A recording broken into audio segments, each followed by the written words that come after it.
ដាក់ពោះពោះពោះពោះទេសភាពវាស្រែនៅ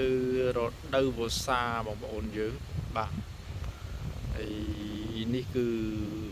ស្រូវដែលយើងបានព្រោះហើយប៉ុន្តែពាក់កណ្ដាលខែ8ចុងចូលខែ9ហើយភ្លៀងអត់ទាន់មកទេបងប្អូនអើយបាទស្រូវចង់ងាប់អស់ហើយបាទចង់ងាប់អស់ហើយស្រូវរោដូចបទចម្រៀងរបស់លោកស៊ិនស៊ីសមុទ្រដែលមានចំណងជើងថា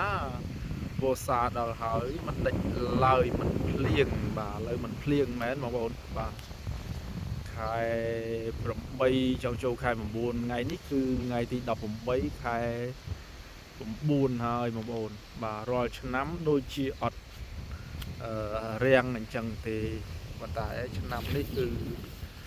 រាំងបងប្អូនរាំងយកតែមែនតើម្ដងបាទភ្លៀងតិចបាទស្រូវចង់ងាប់ហើយបងប្អូននេះស្រូវនេះបងមើលទេពីស្រូវស្ងួតតែងបាទកន្លែងខ្លះក្រហមបងប្អូននេះដូចកន្លែងនេះគឺក្រហមស្អាតមានទឹកអត់មានជីបាទ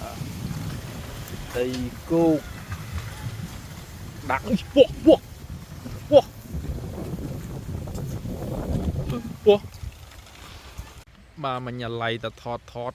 បាទចាប់មិនពោះមិញប្រប៉ុណ្ណាណៃបងប្អូនឥ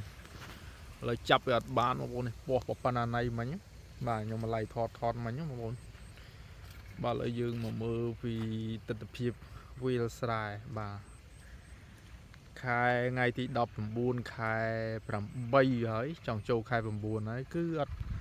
ទាន់មានភ្លៀងទេបាទដីគឺសស្គុះតែបងប្អូនយើងបាទសស្គុះតែម្ដងហើយស្រូវកន្លែងខ្លះគឺចង់ងាប់អស់ហើយបាទល្អនៅចិត្តផ្ទះនេះនៅក្បែរភូមិរបស់ខ្ញុំបាទល្អរៀងកនបើបន្តិចស្រូវប៉ុន្តែនៅកន្លែងខ្លះគឺចង់ងាប់បងប្អូននេះបាទតោះទៅយ៉ាងណាក៏ទេសភាពស្អាតដែរខែនេះស្អាតទេសភាពស្អាតស្រូវវាលស្រែបាទគេព្រោះអស់ហើយបងប្អូនព្រោះអស់ហើយបាទប៉ុន្តែភ្លៀងវារាំងខុសពីឆ្នាំមុនដោយសារឆ្នាំមុនគឺខែនេះអីភ្លៀងមកកណោពេញស្រែប៉ុន្តែឆ្នាំនេះគឺចង់ចូលខែ9ហើយថ្ងៃទី19ខែ8ហើយគឺនៅគោកនៅឡើយបាទនៅគោកនៅឡើយបាទស្រូវកន្លែងខ្លះយើងព្រុសហើយប៉ុន្តែវាអត់តន់ដុះសពទេដោយសារអត់មានភ្លៀងបាទគោកអញ្ចឹងស្រូវកន្លែងខ្លះក៏អត់កន្លែងខ្លះល្អកន្លែងខ្លះក៏អត់ល្អដែរបាទអូខេបាទទេសភាពស្អាត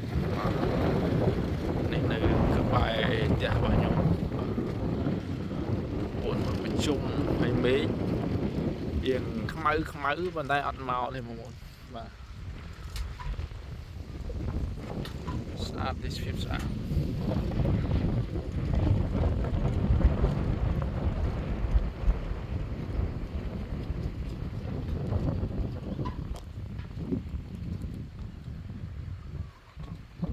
នោះវាលផ្លូវធំ